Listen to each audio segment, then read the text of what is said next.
So we're going to be reviewing Misfit versus G2 today. Obviously, G2, the Omega powerhouse of Europe, they haven't dropped a single game. Caps has been an insane mid laner, and Perks has shifted nicely into AD carry, and Mikyx, Jankos, Wonder, all great players on their own. On the other hand, for Misfits, they were supposed to be the other super team, and I actually think they struggled a lot with how they're meshing together. And also individual performances from certain members have been questionable that we thought would be really good. I think Misfit is having a lot of synergy problems, and this game versus G2 is going to be a really big test. I would love to see Misfit play a cohesive style, win or lose. I think G2 is going to play well no matter what, and more likely than not, G2 is going to win. But yeah, if Misfits can show up and show a cohesive play style and play together as a team, it's going to give me a lot of hope for Misfits going forward. Without further ado, let's start the VOD review. Or let's go to the draft. No, we're not actually starting the VOD review. Okay, Sylas ban coming in from Misfits. EU teams think Sylas is really strong, so Sylas ban, not that surprising. Draven ban, also not that surprising. Hansama is a pretty good Draven player, and people have been banning it out. Cassio ban. I mean, Misfit wants to make sure that Perk doesn't have access to the good carry mage bot lanes, and Jace ban, also not surprising. Jace has been a multi-flex pick for G2, play both top, mid, and AD. And Urgot, probably the best first pick in the game, so G2 banning it out. All these bans have been very typical. Alright, let's see what Misfit first picks. What would they first pick? Thresh? No way. Oh my god. It's really... Really?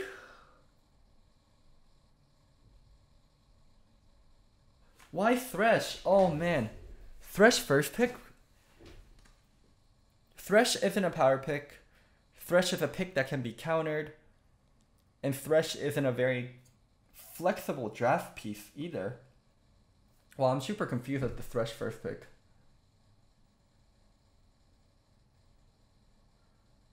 Alistar still up, Braum still up. Even if it's Mikyx's strongest support, like, Thresh first pick is... What the hell? Okay, I'll see rest of the draft before judging it too harshly, but I think there's definitely better things you could be taking other than Thresh.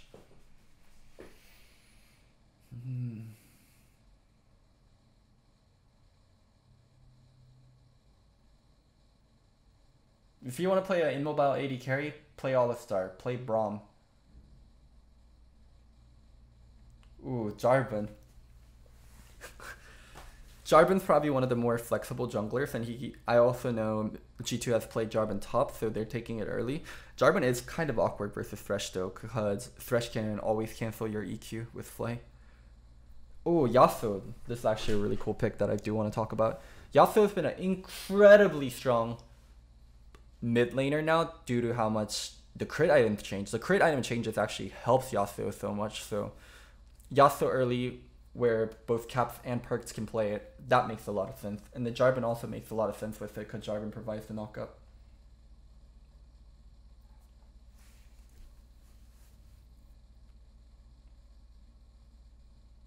Karthus. Okay, Karthus has been a very strong jungle pick for Misfits, or not for Misfits, for G2. How they like to play is Wonder and Cap split pushing a lot, and Karthus is one of the junglers along with Nocturne that has a global ultimate, and that really allows a split push to function. Okay. Already Misfits is looking... Oh my god. Okay, that actually explains the Thresh pick a little bit more.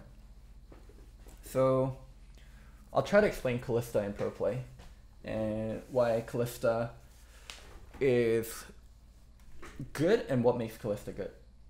So, here's like the problems and the good things about Kalista. Kalista is really strong in lane. And as Kalista, you want to be winning lane. So, the supports that win lane would be range supports, right?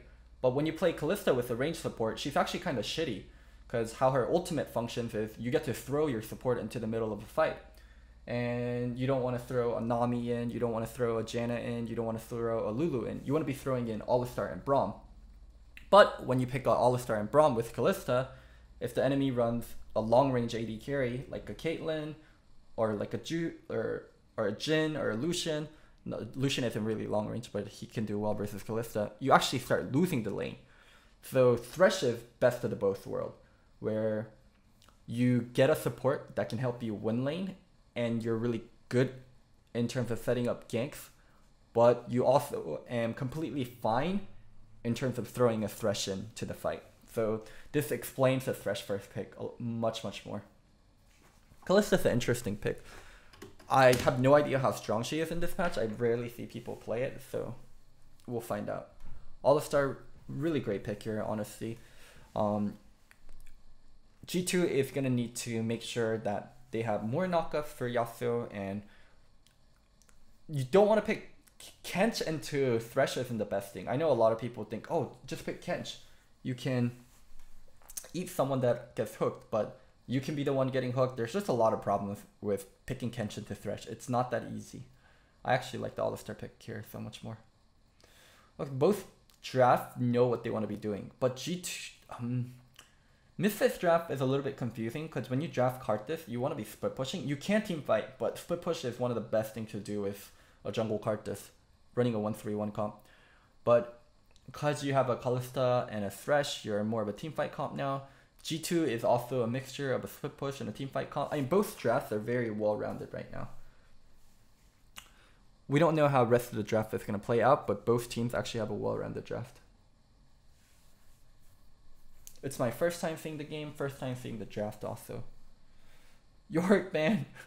A lot of people have been playing top Yorick as a counter to a lot of the sturdy top lane champions and the tanky top lane champions, so Yorick ban actually makes a lot of sense there.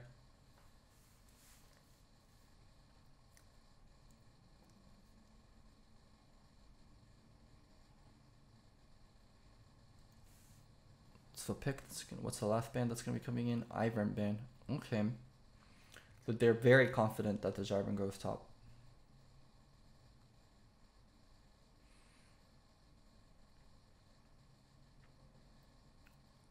What does he draft here? What do you draft here, Perks?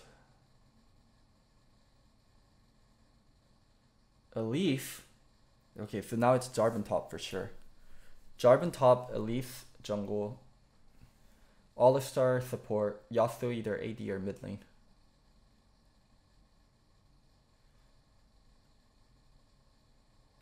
Akali, no. Nerf the Akali, bad. Don't do it. Don't do it. Nerf the Akali, bad. Don't do it. Don't blind pick Nerf the Akali. No. No. Oh, okay. Holy shit. I was so scared for them. Holy fuck. Blind picking Nerf the Akali.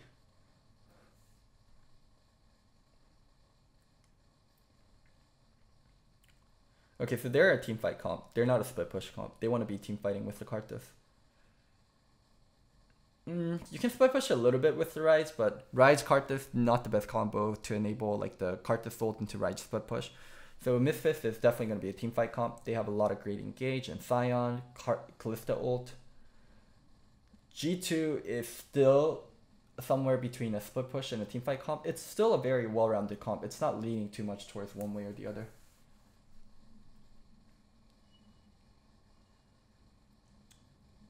Where would Shiv even go? Ooh, Irelia, okay. I'm actually super curious where they're going to put the Irelia, mid or bottom.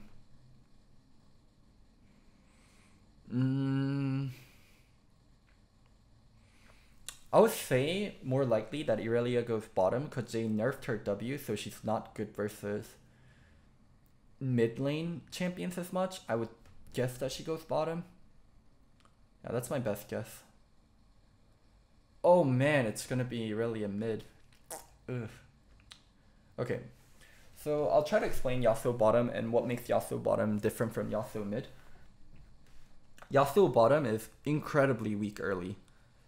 Due to you being versus two champions and just Yasuo bottom is like incredibly weak early, and you're not a real champion until level 3. So I'd imagine Perks is going to play safe until level 3, and afterwards Perks is going to be looking for kills with Mickey X. You can get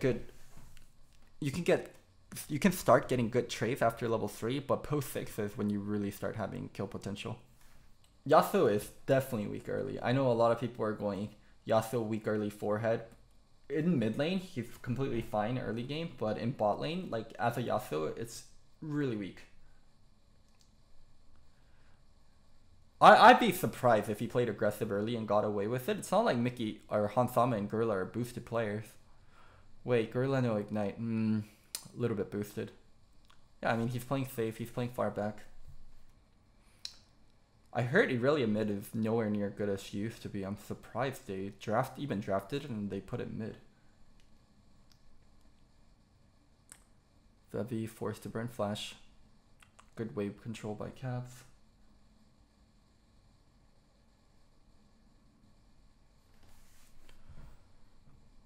Ooh, so Wonder was able to build up 2 waves. He's level 4 to the Thoad's is level 3.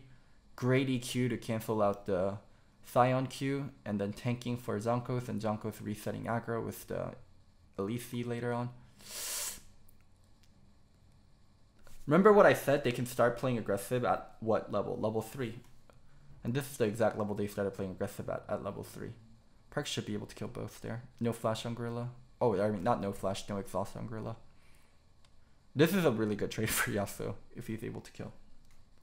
Yasuo is weak early. The game played out exactly the same way I told you guys it would. Yasuo's weak early. You're not a champion until level 3, and after level 3 you can go for trades. And then after level 3 they went for trades and it worked out. Yep. Oh. Damn, that W was actually so good from Mickey X.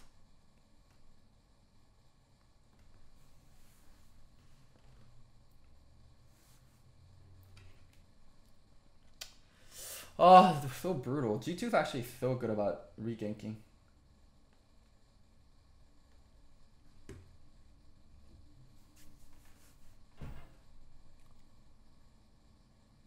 Bot lane's over. If you give Yasuo kills, even if it was like a fair trade, like it's so hard to play out bot lane.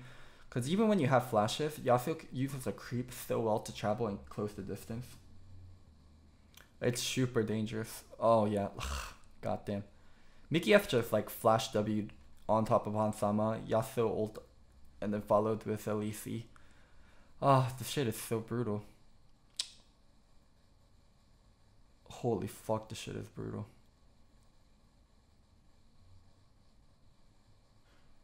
Jankos has actually been so spot on with this game though. Every time he went to a lane, he got something. When he went mid lane the first time, he burned the flash. When he went top lane, he got the first blood. Now when he went bot lane, every gank has been fruitful. When you have 2 EU kings in one team, oh my god. I don't even think it's a bad narrative, kings of EU. It's just they say it so fucking much, like I hate it now. Perked, Caps, and Reckless were the 3 kings of Europe. And now the power balance shifted where G2 has 2 kings and Fnatic only has 1 king. And Jankos is first blood king, so now they have 3 kings, whatever. This Wonder split push king, so they have 4 kings. And it's Mickey X the split push, or the support mechanic king. 5 kings on 1 team.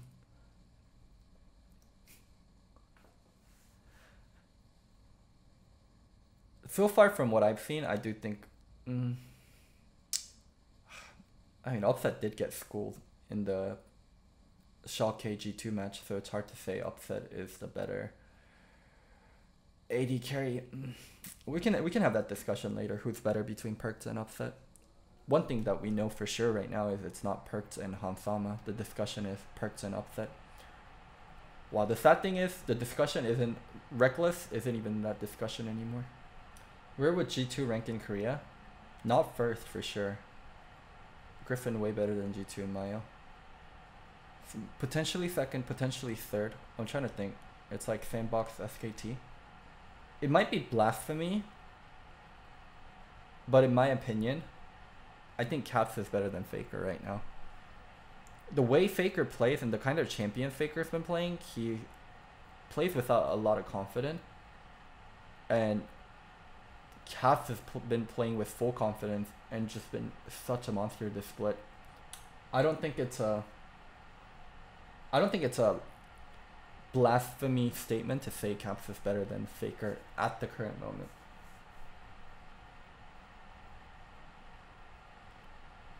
Misfit did a good job of picking up Herald on the opposite end of the map.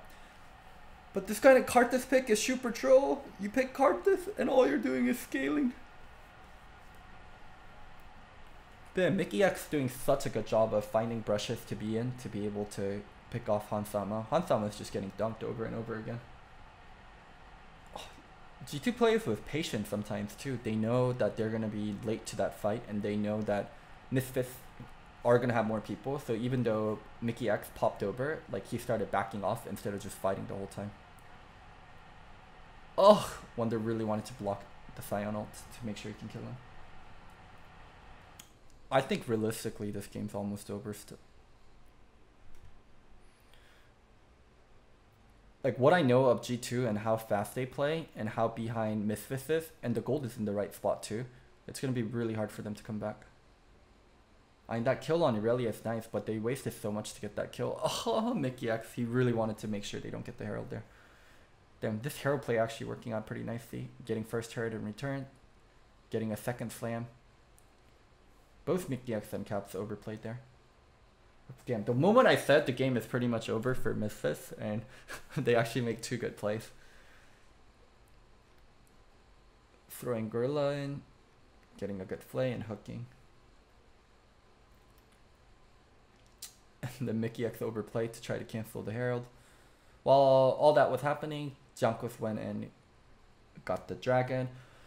This Yasuo power spike, Infinity Edge plus shit, the damage is fucking unreal. Like, this power spike is just one of the most disgusting power spikes in the game right now. If Mickey X slightly bumps Hansama on the head, Yasuo ult and insta-death. He just slightly bumps him on the head. It's like, boop, and then Hansama dies. Oh, what did I talk about? What did I say? What did I say about that Yasuo damage right now?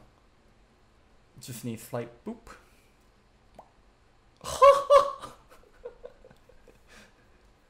Yasuo damage, boys. Also, Yasuo has 100% crit with this build already, with just Shiv and IE, and he can build a defensive item third. That's the bullshit thing. 2 items, and then Yasuo is done. 100% crit, 250% crit damage, or 225% crit damage. Like, damn. I think he's going GA, right? Yeah, he's GA third item. When you're this ahead on Yasuo, I think Shiv is correct, and getting to the 100% crit fast as possible. Oh, it's not 225% because Yasuo has lower damage from crit on his passive. Yeah. I mean, it's still 100% crit chance. Nothing to sneeze at. Here's the other bullshit part about Yasuo. He's not like normal AD carries. He goes Conqueror, so fucking part of his damage is turned into true damage. So this champion gets 100% crit, insane mobility, an ability that can block out all range attacks, and true damage on his autos. Conqueror's ruined Yasuo.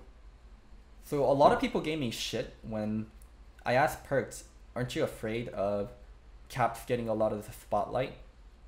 Because it was definitely a legitimate concern, because in my opinion at least, due to Perks and Caps were the 2 best mid laners in EU, and arguably Perks was the better mid laner at Worlds, and now Caps is by far the best mid laner, and I don't think I can say Perks is by far the best AD carry. Perks has been a great bot laner, don't get me wrong, but where was the guarantee he would be this insane bot laner? I mean, I'm sure Perks did say, of course I knew I was going to be this good, but I think that's a lot of cockiness, that's a lot of confidence in itself, where if they never got Caps, Perks would still be in contention for one of the best players in Europe. But now I think Caps is by far the best mid laner in Europe and by far the best player in Europe, and where does Perks fit into all this? But I'm not gonna lie, he's been impressive as an AD carry. He hasn't been a slouch. That flash was definitely a waste.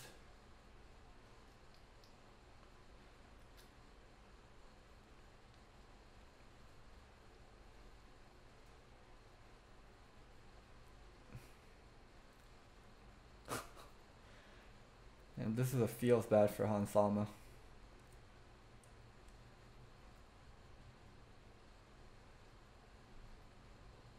And one thing that's been a really big benefit of Perkz playing bot lane is how much non-AD carries have been viable in the bot lane. I think Perkz has played Zoe, he's played Yasuo, so a lot of his mid lane stuff has actually carried over.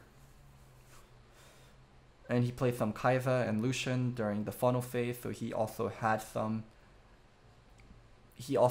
training in terms of playing AD carry. The transition for Perkz AD has been much smoother than I ever imagined it would be. If G2 played TL, that's actually a fun discussion. We can have that after this. If G2 played TL. But yeah, but the game's over. I stopped commentating on rest of the game because after early game and how ahead Perkz was, the game was pretty over.